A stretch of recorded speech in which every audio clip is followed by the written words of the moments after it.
Thank you. Good afternoon. Please have a seat. And welcome to the State Department. President Ruto, First Lady, it is an honor to welcome you here to the State Department. Evan and I are so delighted to host this lunch with Vice President Harris, Second Gentleman Emhoff. Madam Vice President, we know your leadership in this administration. The American people know your leadership in this country. I can attest to your leadership around the world as a powerful force for American diplomacy. And it is always a great pleasure to be with you and to work with you. Thank you.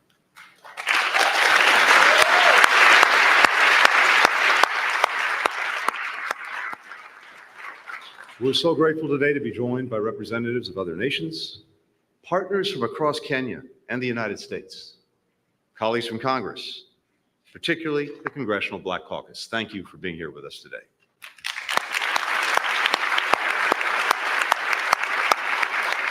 And I'd also like to start by thanking everyone who's made this wonderful meal possible, including Margaret Nyamumbo, who's an entrepreneur whose coffee export business is helping women farmers in Kenya and also delivering extraordinary coffee, which may come in handy at some point during this toast if you need a little bit of help. Thank you, Margaret.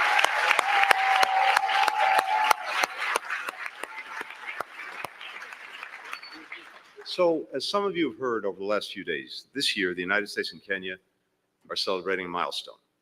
6 decades ago, and just a few months after Kenya won its independence, our two countries formally established diplomatic relations. Yet our people had already forged deep ties. In one another, many Kenyans and Americans saw reflections of their own history, their own fights for freedom and self-determination. And that's what brought two young men together in the 1950s. In 1956, Tom Mboya, a rising political leader in Kenya, came here to the United States. He was on a speaking tour about his nation's struggle for independence. Backstage at an event in New York, he met Bill Scheinman, a young American entrepreneur who supported his cause. They hit it off immediately. They decided to continue their conversation at a restaurant, and they ended up talking all night. Mboya shared his efforts to assist rising Kenyan leaders who were going to college. Scheinman wanted to help. In the coming years, they started a foundation to support Kenyans studying in the United States.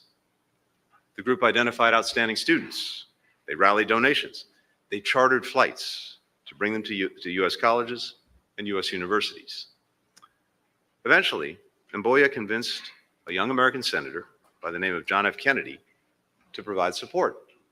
Soon, this program became known as the Kennedy Airlifts. This initiative brought hundreds of Kenyans and other East Africans to the United States over the years. Many became trailblazers in medicine, academia, civil society, government, the media. A number worked alongside Mboya, one of Kenya's founding fathers. Mboya and Scheinman themselves became friends for life. Mboya was the best man at Scheinman's wedding. Years later, when Scheinman died, he was buried in Kenya next to Mboya.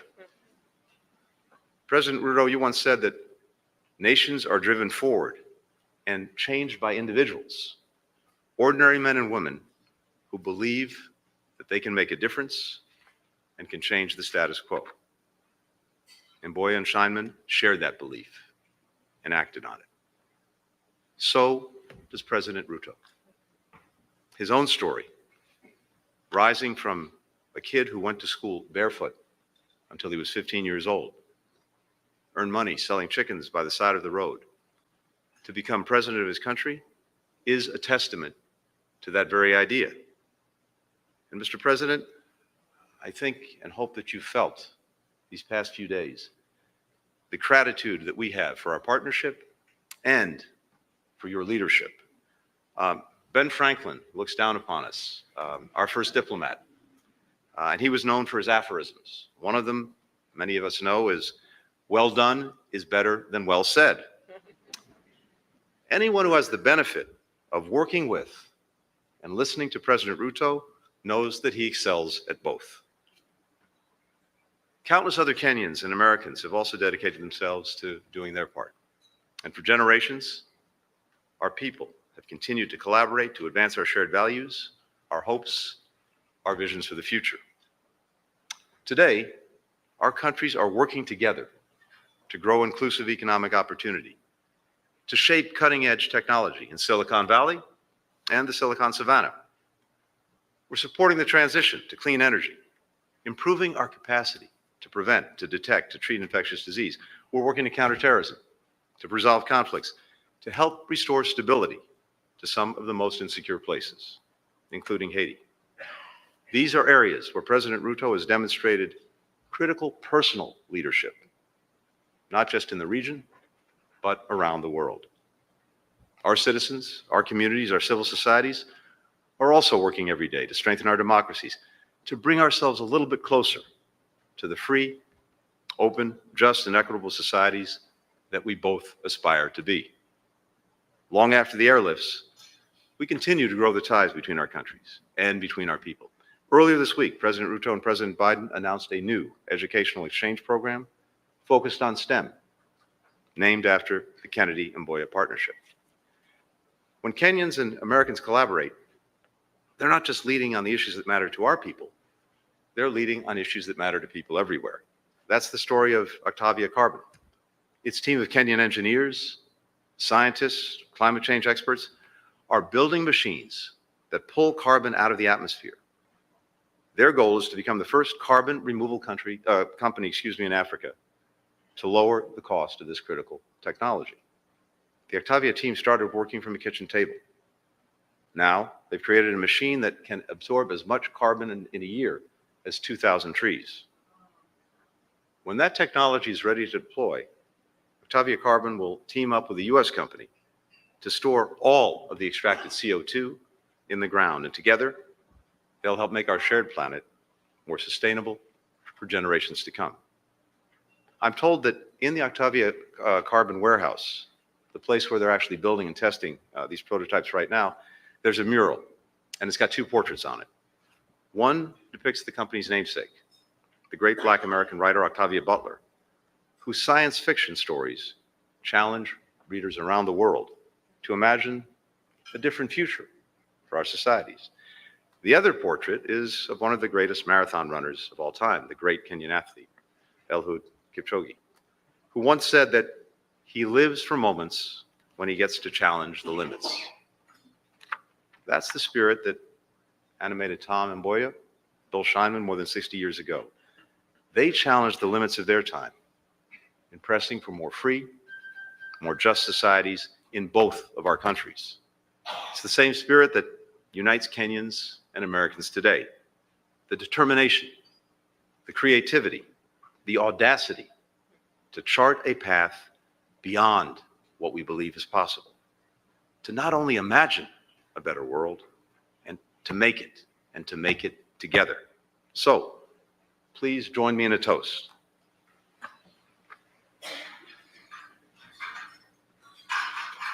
Thank you. To every limit that our people have already surpassed, to the limits that we will exceed together.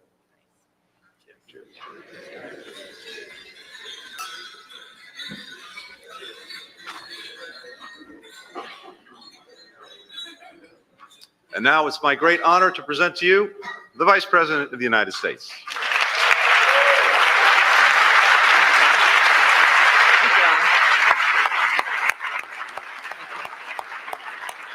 Good afternoon, everyone. Good afternoon. I will start, of course, by thanking our extraordinary Secretary Blinken.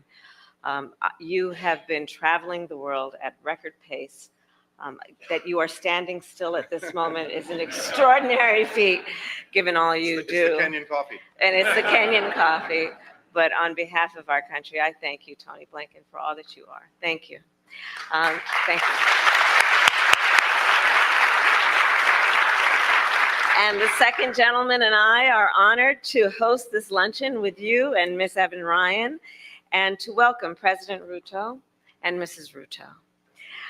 And to all of our distinguished guests, members of Congress, leaders in every sector of our society, welcome and thank you for your work and the partnership. So I strongly believe that African ideas and innovations will have a significant impact on the future of the entire world. A belief driven in part by the extraordinary creativity, dynamism, and energy of young African leaders on a continent where many of you may know the median age is 19. On a continent where 1 in 4 people who occupy space on Mother Earth will be by the year 2050.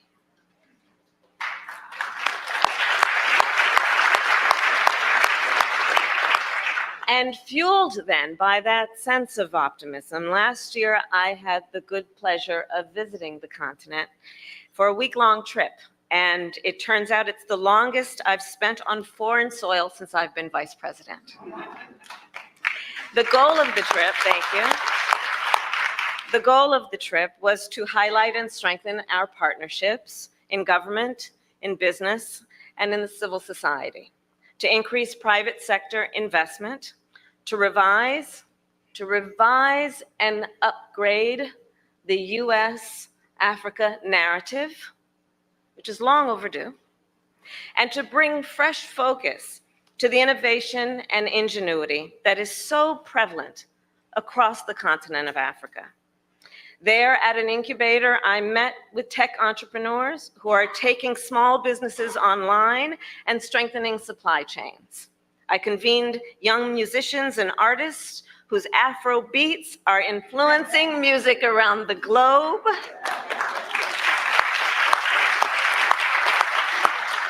I visited with climate activists, farmers, women small business owners, and students. And at the end of that trip, I was more convinced than ever the continent of Africa represents the future of our world.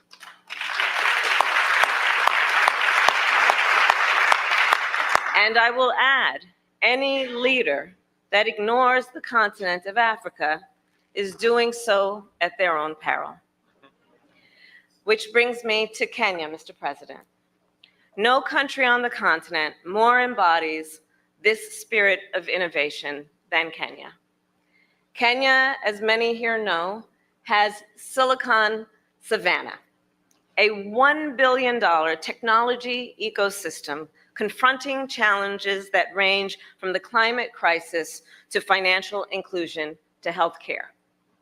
To address wealth inequity, innovators at M-Pesa help low-income people pay and repay microloans, and they have revolutionized the mobile payments industry.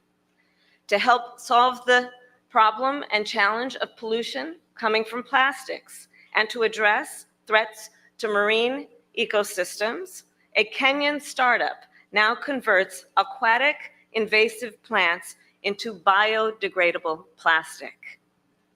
To tackle water security, and in particular scarcity and drought, a Kenyan startup now turns humidity from the air into clean drinking water. To help his deaf niece communicate, a Kenyan data scientist invented a smart glove to convert sign language into audible speech through a mobile app. And to make healthcare more accessible and affordable, AI is now being used for medical image scans, and chatbots are providing healthcare advice. President Ruto, innovation has flourished under your leadership. You and I just left a fireside chat at the U.S. Chamber of Commerce. Your leadership has been extraordinary. And as I shared with you, with our Ambassador Whitman, you really, as a leader, symbolize the importance of the partnership between the United States and the continent. You ran, Mr. President, on a platform of promoting entrepreneurship and strengthening your economy. You have spoken powerfully about the need to bridge the digital divide and that innovation will drive economic growth. Your work and this visit reinforces the point that African ideas and African innovation will help shape the future of the world.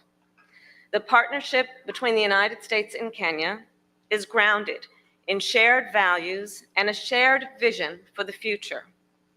We are grateful, Mr. President, for your commitment to democracy, your commitment to take bold action on the climate crisis, your commitment to broad-based economic growth, and your commitment to support global security and stability, most recently through Kenya's leadership to help stabilize Haiti. The fates of the American people and the Kenyan people are intertwined. Secretary Blinken just spoke about Tom Mboya and the airlift. I will add, in 1959, when Mboya was in the United States gathering support for the airlift, he joined in a march with American civil rights activists. Just blocks from here, he spoke about our shared struggle for political freedom, economic opportunity, and human dignity. And these 65 years later, I stand proud to acknowledge your leadership, Mr. President, of these same principles. Later on that trip, Mboya was invited to Atlanta, I see the former mayor here, by Dr. Martin Luther King Jr. There, as they stood together, Dr. King said, and I quote, "Our struggle is not an isolated struggle. We are all," he said, "caught in an inescapable network of mutuality." So to you, President Ruto, just as it was then, and even more so today, our people are interconnected and interdependent. And so I will raise a glass and ask all to join to the U.S.-Kenya partnership and in celebration of our network of mutuality. Mr. President, cheers.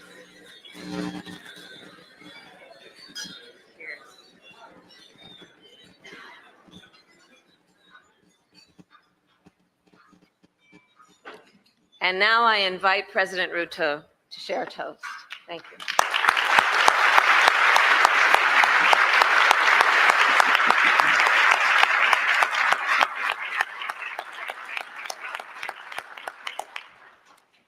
Madam Vice President, Secretary Blinken, distinguished ladies and gentlemen, good afternoon. It gives me tremendous pleasure to come back to this great building. I was here 2 years ago. And today, in my state visit to the United States, we meet again to celebrate 60 years of relationship between two friendly nations, the United States and Kenya.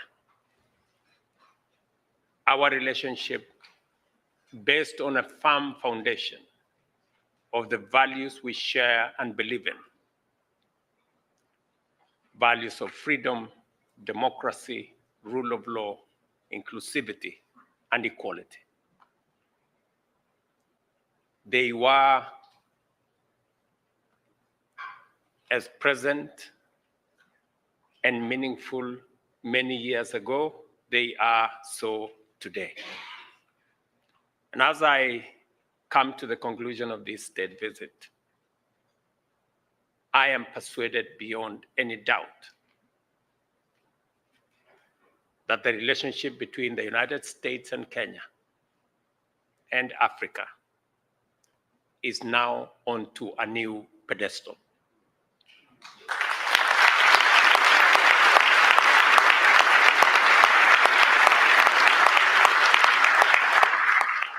I thank President Biden in a very special way for helping us reshape, re-engineer, and write a new narrative for our continent.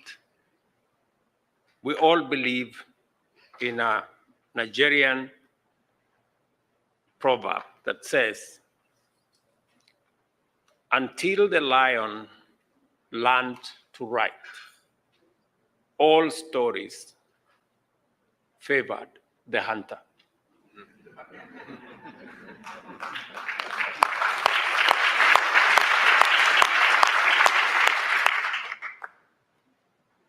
We have decided that we are going to write our own story. And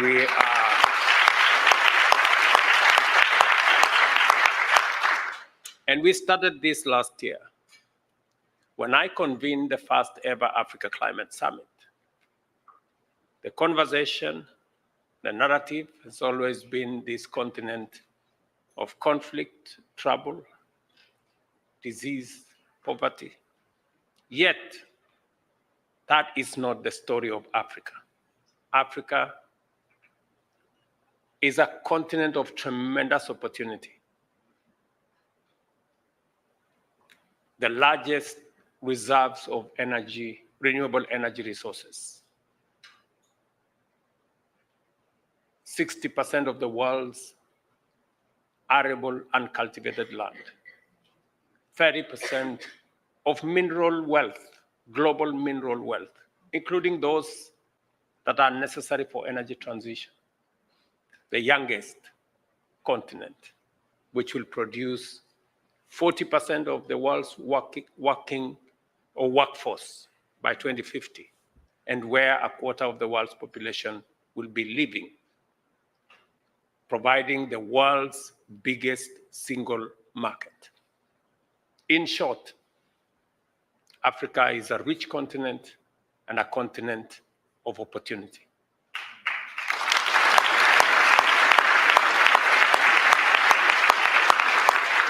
I am very happy that President Biden and this visit is giving us the opportunity to rewrite and recalibrate the relationship between this great superpower and our continent. And I am very proud that among the things we've agreed are not just about Kenya and the US, it's about Kenya and the continent of Africa. From what we are doing around climate action, what we are doing around the financial architecture of the world to make it fairer, to make it much more sensitive, to make it much more agile, and to make it possible for many African countries and those in the global south, many developing countries, to access concessionary resources for us to manage the affairs of our people, and that no country will spend more money on paying debt or on managing climate-induced crisis than they do on spending on health, education, or social service.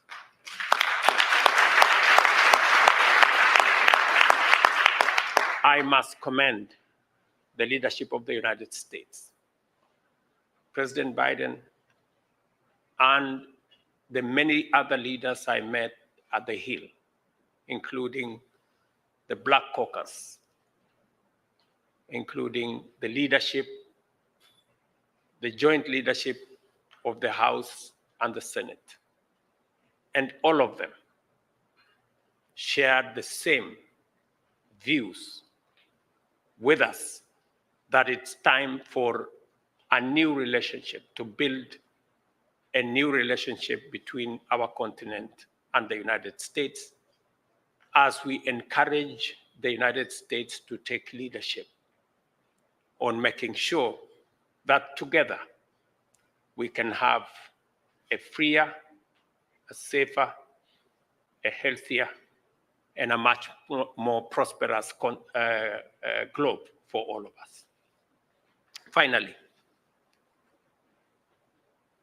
we discussed many issues that today I find will give us new opportunities, will open new frontiers, and will enlarge the horizon for collaboration in making sure that we deal with the challenges that we all face of insecurity, of stability, challenges of debt and other financial challenges, but also give ourselves the opportunity to explore the tremendous opportunities that exist for collaboration in exploiting our huge reserves and assets, using our human capital and connecting assets that we have in our continent to technologies from the US, to financial reserves from the US, and creating a win-win outcome that works for the US, works for Kenya, and works globally for all humanity. I thank you.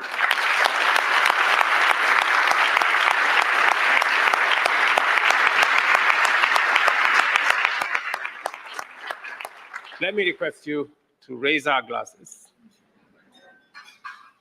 as I propose a toast to the long-lasting relationship, the good health, prosperous engagement, stability, and prosperity for the people of the United States and the people of Kenya. Cheers.